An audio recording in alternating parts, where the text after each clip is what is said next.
Welcome guys, आपका फिर से स्वागत है एक नई क्लास के साथ। और जिसमें आज हम बात करने वाले हैं एग्रीकल्चर से संबंधित कुछ ऑब्जेक्टिव क्वेश्चंस को। तो यहाँ पर याद रखिए, हम डायरेक्ट आंसर के साथ ही क्वेश्चंस को सोल्व करेंगे। आपका टाइम यहाँ पर वेस्ट नहीं हो।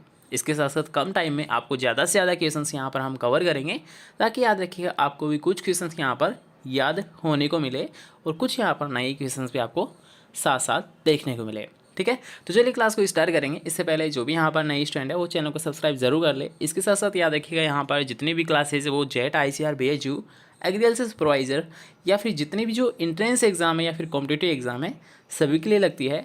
तो आप ये ना सोचिए कि सर आप जेट के लिए स्पेशली करा रहे हो, एग्रीकल्चर सुपरवाइज़र के लिए करा रहे हो। नहीं, अगर आप एग्रीकल्चर फील्ड से हो तो बिल्कुल याद रखिएगा, यहाँ पर जितने भी क्लासेज है, जितने भी क्वेश्चंस है, आपके बहुत सारे काम आने वाले हैं। ठीक है, तो ये गलत फहमी दिमाग से निकाल देना और केवल यहाँ पर कंटेंट पर फोकस कीजिए कि आपको कौन कौन से क्वेश्चंस यहाँ पर करवाए जा रहे हैं। ठीक है, तो चलिए क्लास को स्टार्ट करते हैं। तो आज का जो हमारा फर्स्ट क्वेश्चन है, यहाँ पर आप राइट आंसर देख सकते हो, लेकिन हमें आंसर से मतलब नहीं है, हमें क्वेश्चन से मतलब है। मतलब इनमें से कौन सा तत्व कोशिका भित्ति की रचना के लिए आवश्यक होता है। तो कोशिका भित्ति के बारे में पूछा गया है। तो आपको पता होगा कि जो सेल वॉल होती है, याद रखिएगा, इसे सख्त कौन बनाता है? कौन बनाता है? वो होता है कैल्शियम होता है। मतलब कोशिका भित्ति का जो रचना है, इसके निर्माण के लिए आवश्यक कौन सा होता है? कैल्शियम होता है, जो कि इसे सख्त आवरण के क्या करता है? सहायता करता है, सख्त आवरण बनाने में सहायता करता है। तो राइट आंसर क्या हुआ? कैल्शियम। नेक्स्ट क्वेश्चन के यहाँ पर बात करेंगे कि धान की फसल का अनुहरण खरपतवार कौन सा होता है। तो याद रखिए, अनुहरण खरपतवार का आपको कल भी बताया था कि नकलची खरपतवार, नकलची खरपतवार को ही अनुहरण खरपतवार या फिर मिमिक्री खरपतवार के नाम से जाना सा है। तो याद रखिएगा, अगर आपको पूछा जाता है धान का, तो वो होता है एकाइनोक्लोवा क्रुसगेली। क्या होता है? एकाइनोक्लोवा क्रुसगेली, जिसे आप बोल सकते हो जैसे कि सांवा घास हुआ। ठीक है, जो कि मुख्यतः किस में देखने को मिलता है? धान फसल में देखने को मिलता है। चलिए नेक्स्ट क्वेश्चन याद रखिएगा, काफ़ी इंपॉर्टेंट क्वेश्चन, इसे आप जरूर नोट डाउन कर ले कि मक्का की इष्टतम फसल ज्यामिति क्या होती है। फसल ज्यामिति का मतलब होता है, याद रखिएगा, कि जो हम स्पेसिंग रखते हैं, क्या रखते हैं? स्पेसिंग रखते हैं, उसी के बारे में यहाँ पर आपको पूछा गया है। तो मक्का की इष्टतम फसल ज्यामिति क्या रखी जाती है? तो बिल्कुल आप बता दीजिए। याद रखिएगा 60 × 25 सेंटीमीटर। कितनी रखेंगे हम फसल ज्यामिति? वो रखेंगे 60 × 25 सेंटीमीटर। तो राइट आंसर क्या हो जाएगा? A option. नेक्स्ट क्वेश्चन के यहाँ पर बात करेंगे कि दालों के लिए हानि रहित शाकनाशी कौन सा होता है। यहाँ पर पूछा गया हर्बिसाइड। तो बिल्कुल हम बता देंगे कि जो दलहनी फसलें होती है, दालों का यहाँ पर मीन्स किससे है? याद रखिए, दलहनी फसलें से। अब दलहनी फसल कोई सी भी हो सकती है, दाल वाली जितनी भी जो फसलें हैं, याद रखिएगा, जैसे कि मूंग हुआ, उड़द हुआ, ये क्या है? दाल ही है एक तरह की। ठीक है, तो याद रखिए, ये जितनी भी जो दालें हैं, इनके लिए हानि रहित जो शाकनाशी होता है वो होता है पेंडामेथिलिन होता है। नेक्स्ट क्वेश्चन के यहाँ पर बात करेंगे कि ज्वार धान्य फसल की अपेक्षित बीज दर कितनी होती है। तो यहाँ पर पहले हम ऑप्शन देख लेंगे कि ज्वार की बीज दर कितनी मानी गई है। तो ऑप्शन यहाँ पर आपके सामने है। तो यहाँ पर याद रखिएगा, ज्वार की जो सीड रेट होती है वो होती है 8 से 10 kg पर हेक्टेयर होती है। नेक्स्ट क्वेश्चन के यहाँ पर बात करेंगे कि गुच्छेदार मूंगफली की इष्टतम पोध संख्या कितनी होती है। तो यहाँ पर याद रखिए, एक होती है, कौन सी होती है? फैलने वाली। एक होती है गुच्छेदार। ठीक है, गुच्छेदार को हम बोलते हैं बंच टाइप की, और दूसरी को हम क्या बोलते हैं? जो स्प्रेड होती है।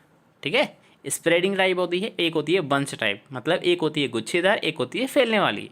तो यहाँ पर पूछा गया है गुच्छेदार वाली। तो गुच्छेदार वाली जो पौध संख्या होती है ये होती है 0.60 लाख।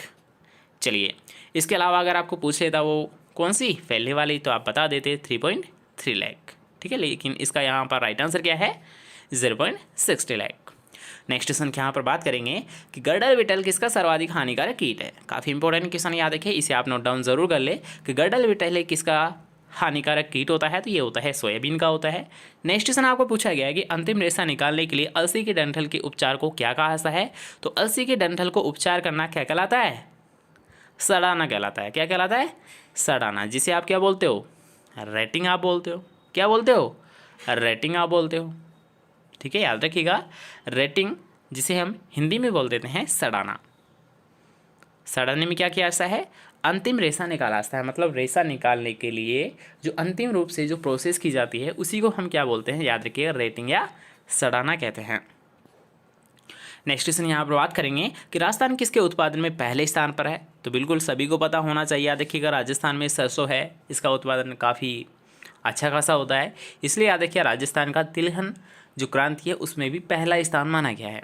किस में माना गया है? तिलहनी क्रांति या फिर तिलहन क्रांति आप बोल सकते हो, पीली क्रांति आप बोल सकते हो। उसमें याद रखिए राजस्थान का पहला स्थान है। क्यों? क्योंकि यहाँ पर सरसों का अच्छा खासा उत्पादन देखने को मिल चुका है। नेक्स्ट क्वेश्चन की यहाँ पर बात करेंगे जिसमें आपको पूछा गया है एसपीटी। एसपीटी मतलब seed plot technique.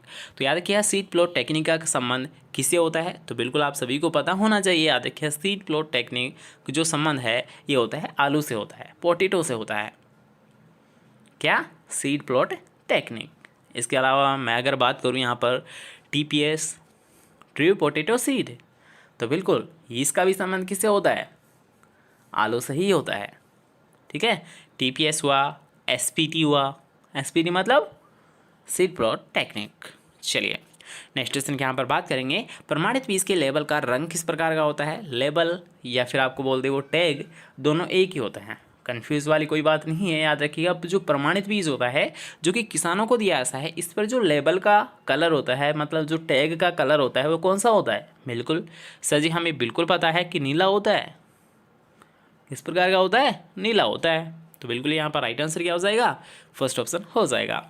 Next question की यहाँ पर बात करेंगे कि स्टोमेटा के खुलने तथा बंद होने में अग्रसर पोषक तत्व कौन सा होता है? तो स्टोमेटा के खुलने और बंद होने में याद रखिए वो होता है पोटेशियम होता है। कौन सा होता है?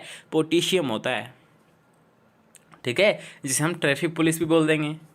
क्या बोल देंगे? ट्रैफिक पुलिस भी बोल देंगे। क्यों? क्योंकि याद रखिएगा ये पोटेशियम क्या करता है? स्टोमेटा का खुलना और बंद होना। मतलब आपने देखा होगा एक गार्ड होता है वो क्या करता है? कोई भी आता है कोई जाता है तो उसकी वो एंट्री करता है कि कब आया है कब गया है, मतलब गेट पे है।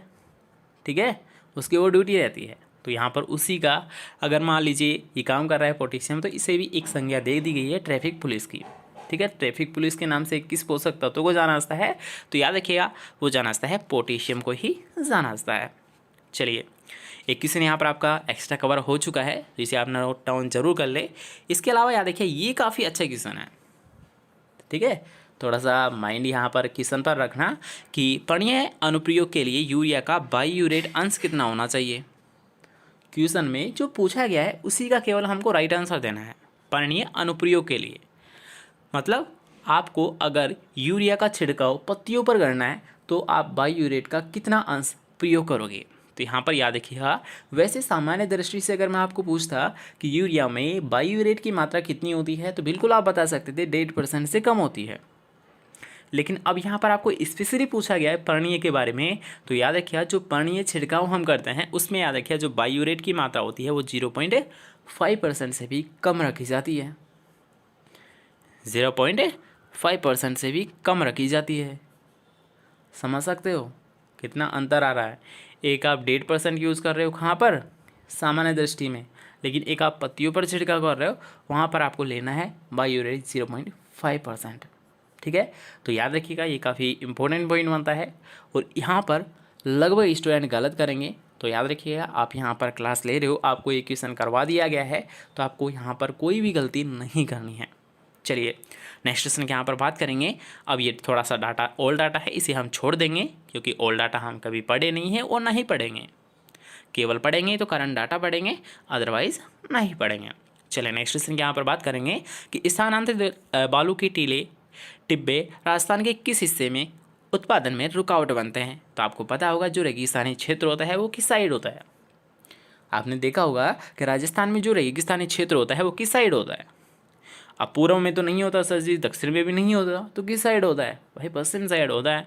क्योंकि पूर्व में भी नहीं होता पश्चिम में भी नहीं होता, सॉरी पश्चिम में तो होता है लेकिन पूर्व में तो बिल्कुल नहीं होता, ना ही दक्षिण में होता है ना ही उत्तर में होता है, बस होता है तो वो पश्चिम में होता है। क्या होता है? रेगिस्तान होता है। तो रेगिस्तान है वहाँ पर ही तो बालू के टीले बनेंगे। तो बिल्कुल वहाँ अगर मान लीजिए कोई सोइल का विकास हो रहा है तो उसी में तो रुकावट बनेंगे। क्या? बालू की टीले। तो बालू की टीले पाए जाते हैं रेगिस्तान में और रेगिस्तान पाए जाता है पश्चिमी साइड में। तो इसका राइट आंसर भी क्या हो जाएगा? पश्चिमी। जो पश्चिमी क्षेत्र होता है वहाँ पर बालू के टीले है वो रेगिस्तान, मतलब जो बालू के टीले हैं वो किस में रुकावट बनते हैं बताइए? उत्पादन में, मतलब फसल वगैरह कोई का भी आप उत्पादन ले रहे हो तो उसमें रुकावट बनते हैं। चलिए नेक्स्ट क्वेश्चन की यहाँ पर बात करेंगे कि आम का प्रत्यारोपण करने का सर्वोत्तम समय कौन सा होता है। तो याद रखिए प्रत्यारोपण, प्रत्यारोपण का मतलब होता है प्रति प्लस आरोपण। ठीक है, हिंदी आपने पढ़ी होगी। तो यहाँ पर याद रखिएगा, अगर मान लीजिए आपने पौध तैयार की है, कोई सा भी प्लांट है जिसके आपने क्या किया है, सबसे पहले जो नर्सरी होती है वहाँ पर आपने पौध तैयार की है। जब ये पौध ट्रांसफ़र करने के लिए मतलब खेत में या फिर आपका जो उद्यान है वहाँ पर ट्रांसफ़र करने के लिए जब तैयार हो जाती है तो इनके क्या क्या ऐसा है, नर्सरी से इन्हें बाहर मतलब फील्ड जहाँ पर इनको बोना है, जहाँ पर इनको उगाना है, वहाँ पर क्या करते थे हम, ट्रांसफ़र कर देते हैं। तो इस ट्रांसफ़र करने की जो प्रक्रिया होती है उसी को हम बोलते हैं प्रत्यारोपण।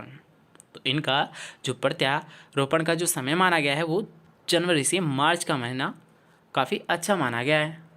तो याद रखिएगा, कन्फ्यूज़ आपको नहीं होना है। प्रत्यारोपण मतलब प्रति प्लस आरोपण, मतलब पौध तैयार की और फिर हमने उद्यान या वहाँ पर उसको हमने ट्रांसफ़र कर दिया। नेक्स्ट क्वेश्चन के यहाँ पर बात करेंगे कि बेर की देर से पकने वाली वैरायटी कौन सी होती है। तो वो होती है उमरान होती है। और उमरान ने आपने देखा होगा, याद देखिए इसके काफ़ी लार्ज साइज़ के फल लगते हैं, काफ़ी बड़ी साइज़ के याद रखिए इस पर फल लगते हैं। नेक्स्ट क्वेश्चन के यहाँ पर बात करेंगे कि जालोर सीडलेस किसकी किस्म होती है। तो जालोर सीडलेस से याद रखिए ये होती है अनार की किस्म होती है, काफ़ी फेमस वेराइटी है और काफ़ी फेमस ही से एक किस्म ये पूछा जाता है। तो याद रखिए जालोर सीडलेस से अनार की वेराइटी है। विथानिया सोमनीफेरा है, विथानिया सोमनीफेरा है किसका मतलब किस प्रकार की सब्जी है या फिर किस प्रकार का पौधा होता है, विथानिया सोमनीफेरा। तो बिल्कुल हमने पढ़ा है सर जी, क्या विथानिया सोमनीफेरा, जिसमें विथेनिन तत्व पाया है। तो ये होती है एक प्रकार की औषधीय पौधा होता है। अश्वगंधा सर्पगंधा तो आपने देखा होगा ना। तो सर्पगंधा वैसे राउवोल्फिया सर्पेंटाइना होता है, अश्वगंधा विथानिया सोमनीफेरा ही होता है। ठीक है, तो याद रखिएगा ये होता है एक औषधीय पौधा होता है। नेक्स्ट क्वेश्चन है, ज़्यादा क्वेश्चन हम करेंगे नहीं ताकि आपको समझ नहीं आए। तो आज का हमारा लास्ट क्वेश्चन ही रहेगा कि विटामिन सी से भरपूर फल कौन सा होता है, मतलब विटामिन सी है ये सर्वाधिक किस फल में देखने को मिलता है या फिर किस में पाया जाता है। तो ऑप्शंस के अकॉर्डिंग हम बात करेंगे तो आंवले में पाया जाता है। ठीक है, ऑप्शंस को पहले हम देख लेंगे कि अंगूर हुआ, आंवला हुआ, अमरूद हुआ, खजूर हुआ। तो ऑप्शंस की दृष्टि से हमारा जो राइट आंसर बनेगा वो आंवला ही बनेगा। इसके अलावा यहाँ पर मैं आपको क्लियर कर देता हूँ कि जो विटामिन सी है ये सर्वाधिक बारबेडस चेरी में पाया जाता है, उससे कम आंवले में पाया जाता है, उससे कम अमरूद में पाया जाता है, उससे कम नींबू वर्गीय फलों में पाया जाता है। ठीक है, तो ये क्रम भी आपको ध्यान रखना है। ठीक है, अगर आपको बारबेडस चेरी देखने को मिले तो आपको सबसे पहले बारबेडस चेरी को देखना है, मतलब उस पर राइट क्लिक करना है। अगर आपको वो ऑप्शन में नहीं मिलता है तब आपको आंवले पर करना है। अगर आपको आंवला भी नहीं देखने को मिले तब आपको क्लिक करना है अमरूद पे, और अगर अमरूद भी नहीं मिले तब आपको क्लिक करना है नींबू वर्गीय फलों पर। ठीक है, क्रम याद रहेगा। अगर आपको क्लासेस पसंद आती है तो वीडियो को लाइक करते चलना। इसके साथ साथ आप कमेंट भी कर सकते हो, अपनी राय भी दे सकते हो कि सर जी हमें इस टाइप की क्लासेस चाहिए। मतलब थ्योरी क्लास तो हम करेंगे नहीं, क्योंकि आपको भी पता है थ्योरी में टाइम लगता है, तो थ्योरी क्लासेस हमारे लिए पॉसिबल नहीं है। केवल हम क्वेश्चन लाएंगे। अब आप क्वेश्चन के लिए बता सकते हो कि सर जी हमें ऑब्जेक्टिव चाहिए, वन लाइनर चाहिए, लाइव टेस्ट चाहिए या फिर किस टाइप का चाहिए। ठीक है, तो कमेंट में अपनी राय भी दे सकते हो। ओके, तो चलिए मिलते हैं नेक्स्ट क्लास के साथ। तब तक के लिए अच्छे से पढ़िए, अच्छे से रहिए। Bye bye, take care.